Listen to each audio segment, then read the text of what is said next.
Yo, what's going on, my people? Happy New Year. Hope everybody is having just a wonderful day. Man, Happy New Year. Years are years, but hopefully everybody's geared up for a nice 2018. It seems like usually in the beginning of the year, everybody's really, really gung-ho. And so let's try to keep up that attitude for the whole year if we can, because there's so much opportunity out there in the trading world and just in the world with the internet right now. You're seeing massive wealth getting generated by all different types of things. Of course, one way is just trading. The other way is social media. You have social media, you have internet businesses, so many different things. It's been really, really interesting to see kind of how everything unfolds. But I think there's just a great opportunity for people that are motivated and are good with computers and can spot a few types of trends and patterns. And so, touche to anybody that is trying, because let's make this hot. But I want to talk to you a little bit about a trade that I took today, and this is in Watt. So Watt is, when you're day trading, this is essentially, there's two different ways to enter a day trade, right?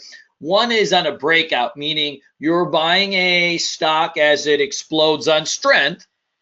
And the other is via weakness, pullbacks, when something has fallen and you're trying to catch a bounce. And so one of the things that happened on Friday, for those of you guys that have been trading with us for a while, we have been day trading this stock Watt, and you can see I made about 1,500 bucks on this real quick. But Watt has been really an amazing thing because it has been on this huge tear from about $8.50 all the way to $33. So you're talking about, I don't even know, that's like cryptocurrency type gains, right? When you get that multi-100% type of gain. And this happened in the stock market, which has been pretty cool. So the first day I just went on this epic run, and it's been going. And so what ended up happening on Friday was, I believe it was Citron that said, hey, you know what, this thing's probably a turd. And this thing just got shamackled. You could see like it gapped down weak that particular day, and then it just trended all day. And you can see, so it ended up bear flagging. You had this VWAP trade later on, and it got shredded down to about 19. So if you think about like 32 to start the day, to get down to 19 is almost half, right? It's not exactly 50%, but it's really an interesting shredder. And so, that thing showed up on my list, and I was looking at the daily chart on it, because when I do my stock analysis, right, we always start with our daily chart. So when you think about the rundown, I always think of trading as a checklist, meaning I start always at the daily chart, right? Because that's where I get my ideas. That's what we use for idea generation. And then from the daily chart, I start asking myself questions, right? Well, is there a pattern? What are the areas of support, resistance? Is there any spot where I could potentially find an edge, right? Some type of thesis. And then what I start to do is I put that on my watch list, right? And then in the morning, it's always a map, right? So we map everything, meaning, okay, so it's on my watch list. So if I trade it in the morning, I have morning patterns that I use, right? And by the way, guys, I'm going to have a webinar, I believe on Wednesday at 8 p.m. So I hope to see everybody in the webinar, and I'll be teaching you some of these strategies that I use. But going back to mapping, so when we map, we think about the stages of days. So like if I put a stock on my watch list, I know in the morning I can do X, Y, or Z. And if it's midday, I can do A, B, and C. And if it's end of day, I can do G, whatever's after G. Sorry.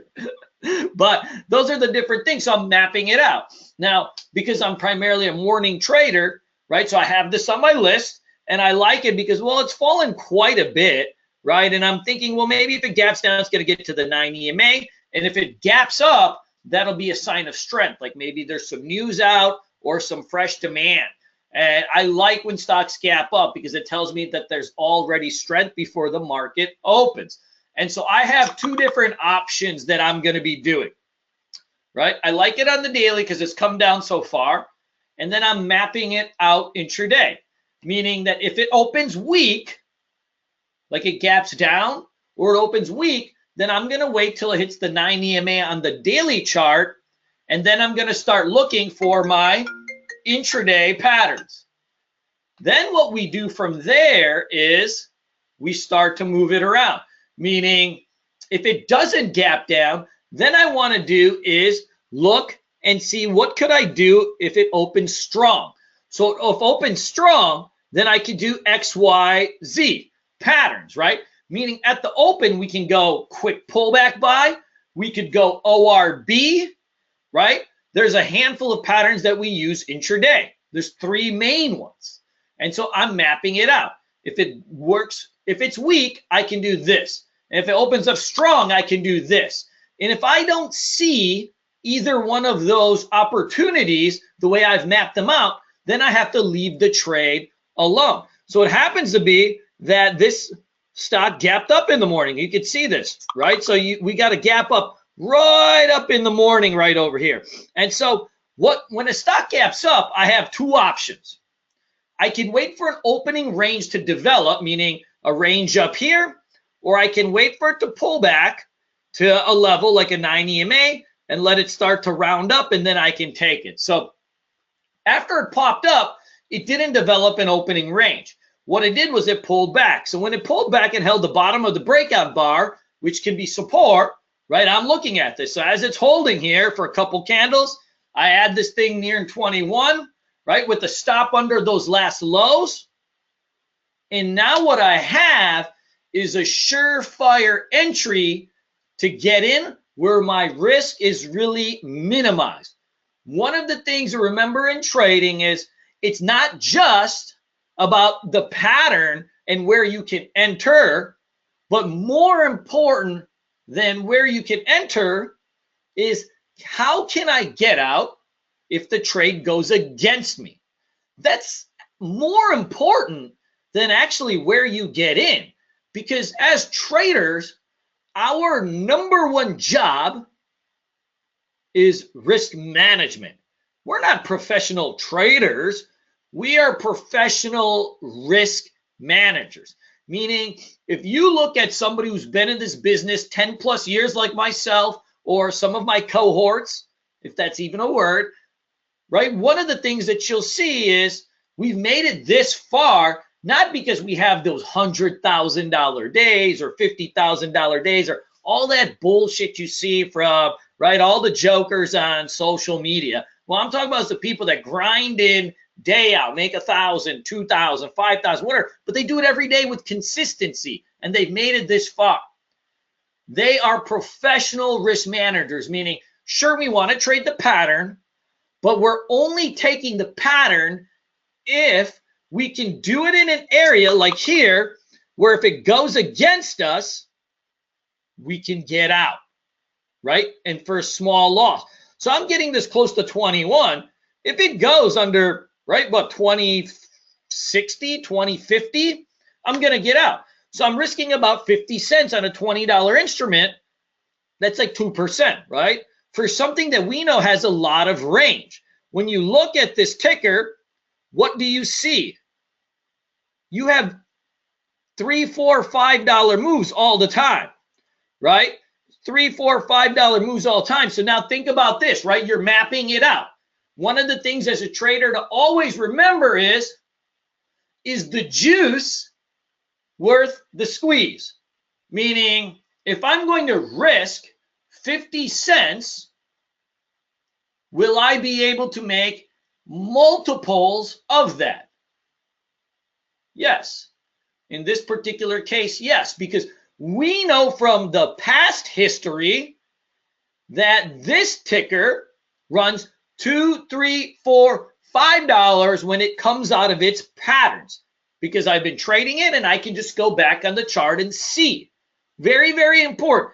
Go back on a chart and always see, will it move the way I want it to? Because this is the thing. If it's never moved the way you want it to right now, what are the odds it moves like that in this particular moment? Zero. So in this particular case, so it does move like that. And we see here, there's been numerous patterns where it's moved multiple dollars. And I always tell myself when I get in a trade, can I get one? Can I get $1? Because then if it's like, even if I have 100 shares or 1,000 shares, I paid myself for my time, right? I've got myself a decent day. And I know that's a simplistic way of doing it. And you should look at percentages and all that stuff, but I'm not that great at math. I just know if I can net $1 on something, it can move 1 point. I'm going to have myself a good day. I've paid myself for the day, essentially. So I know this thing can move at least one. So that's really an easy way to go. So now it's just about really hitting the pattern, right? So I know it's holding 21. We're holding the bottom of the breakout bar. You know, the old high here is 22. So I know I can sell some off into that. So as this thing starts to curl off, I sell off a third of it. And then it goes sideways for another candle. And so now we're building an opening range. So I re-add some back. So I sell into the first one, but as the 9 EMA catches up, I'll re-add because now my risk is getting tighter. See, when you let your 9 EMA curl up, right, it's really minimizing your risk. And so now you can add more as you have that really unique ability to double up, but still minimize risk. And then it's just a matter of shredding, right? First pop, I sell some. Second pop, I sell some. Third pop, I sell the rest. I keep a little bit for lotto, and I end up getting stopped out the rest when it breaks under the 9 EMA, and you're done. That was it. I was done for the day, and so that was it. I traded the first 30 minutes, 40 minutes, right? Made 2 trades and done for the day. You don't have to do much in trading, guys. If you want to be successful in trading and not sit there all day, learn how to trade the open. Think about what patterns you could trade at the open, how you could get into them, how you would manage your risk, work yourself out a business plan, essentially, of how you trade the open, and you will be done before noon. I'd say 4 out of 5 days a week, I'm done before noon. Some days I got to grind it out. That's okay. If I saw opportunity all day, I might grind it out, but it's very rare. Most of the actions at the open and the end of the day, in the middle of days, just bunk. And so I don't want to even be a part of that. So easy go lucky trade, guys. Let me know if you have any questions. Take care.